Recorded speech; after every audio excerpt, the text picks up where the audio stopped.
intensyviai ruošiuosi 6 treniruotės per savaitę, sekmadienis laisvas, kiekvieną mielą dieną.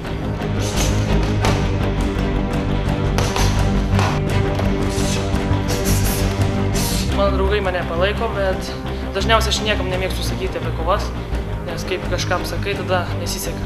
Tiesiog jeigu laimi, tada jau gali pasakyti. Aišku, yra artimų draugų, kuriems pasakau, kurie atvažiuoja mane intensyviai visą laiką palaiko.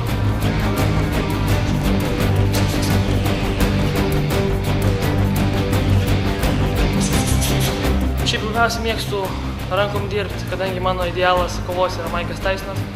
Pagal jį aš dirbu rankomis. Taip pat labai mėgstu dirbti ir kojomis, ir lenktyniauti, kadangi mes esame mišrus, dėl, kaip sakant, universalus.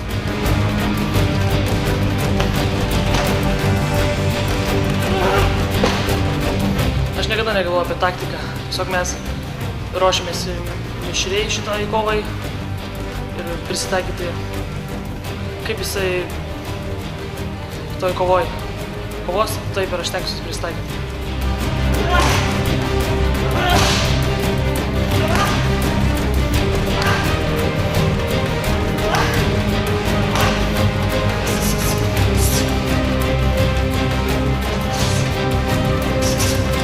Kadangi žinom, kad jo priešininkas bus imtynininkas, bandysim kovą nugalėt stovėsime kauti. Arba koja, arba ranka.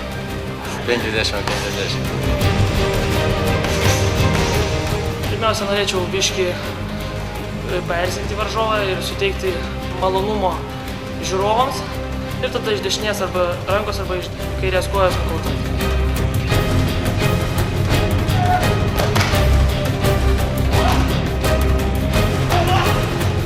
Nesitikėjau tokio palaikymo Siemens Arenoj, kai turėjau pirmąją kovą ir norėčiau dar kartą padėkoti ir laukiu jūsų palaikymo dar kartą. Visus kviečiu į Siemens Areną lapkričio 20 dieną. Ateikite, pažiūrėkite mūsų kovas ir palaikykite mūsų.